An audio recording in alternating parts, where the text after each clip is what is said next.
Consul General Perrone, first of all, thank you for your patience.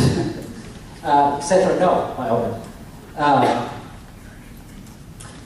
Consul General Fotiadou referred to some of the reform measures that are being undertaken in Greece.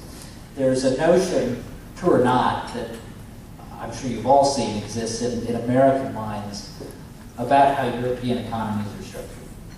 And the idea is that there has been a social acceptance of the trade-off between perhaps a higher rate of taxation with a more generous social safety net.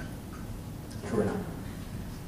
And added to that is the factor with the social welfare programs in these countries, particularly in Southern Europe, in places like Italy and Greece, that you have systems now where your birth rates are shifting dramatically, and there's a demographic upheaval, and so systems that operate based on transfer payments from the young to the old are becoming balanced very differently than they were in the past. And I know in particular, out of 220 nations in the world, I believe Italy and Greece are 201, 202, I think, in birth rates. They've gone down dramatically.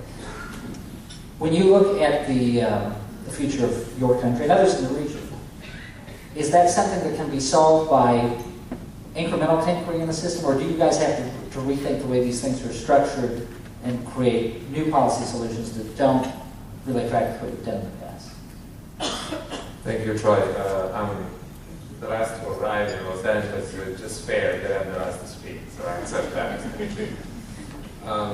Listen, I think that there are always going to be commentators in the US, especially that it's full of commentators who always say it's the end of the entitlement state in Europe. It's the welfare state that doesn't work.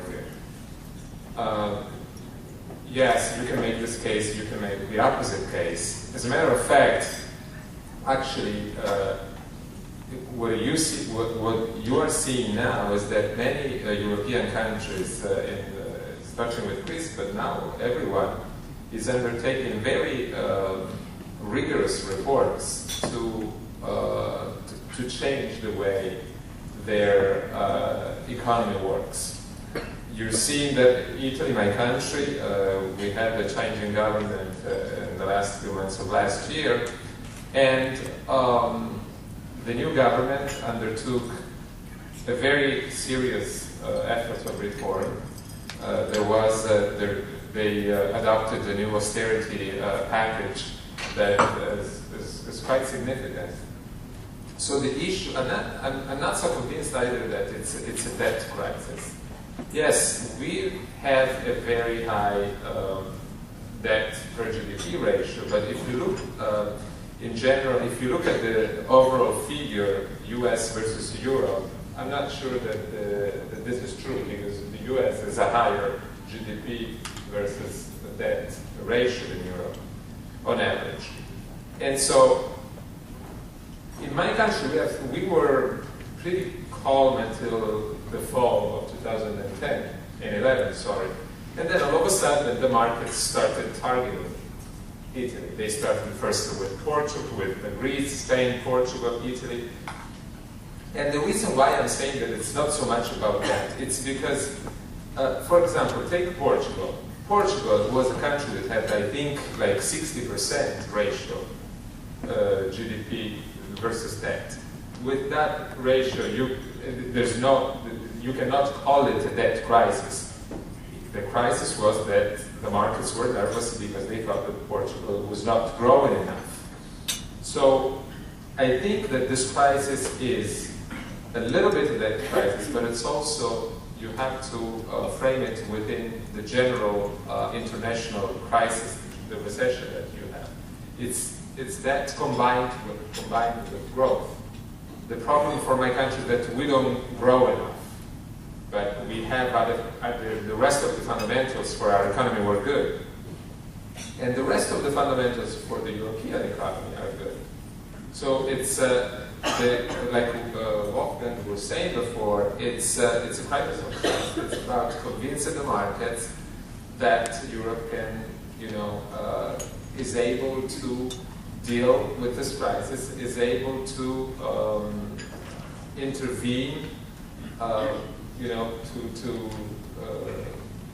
for those governments, in favor of those governments that need financial help, is able to put in place the measures, the tools to bring about financial sustainability. So and this is a debate that is going on in Europe, and I think that it's not going to be winners or losers. We're all in this together, clearly.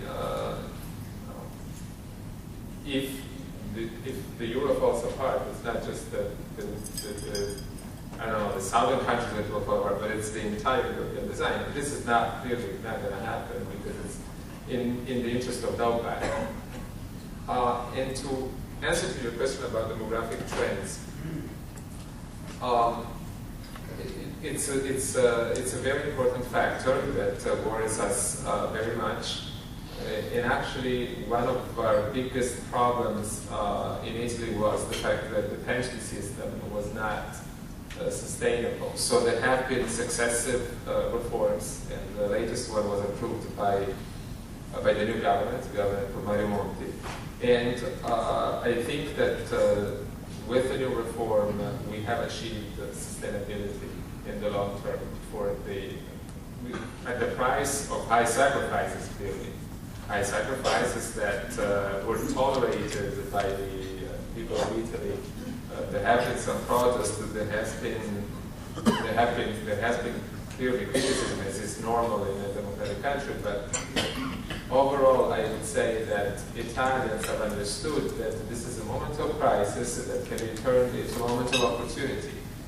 That this is the time for us to also tackle those issues that have been with us throughout our history, and that we have been unable in the past to deal with in a very effective way. So now is the time for us to do that. We're doing that, and that's, I think, the best asset that we have to move forward.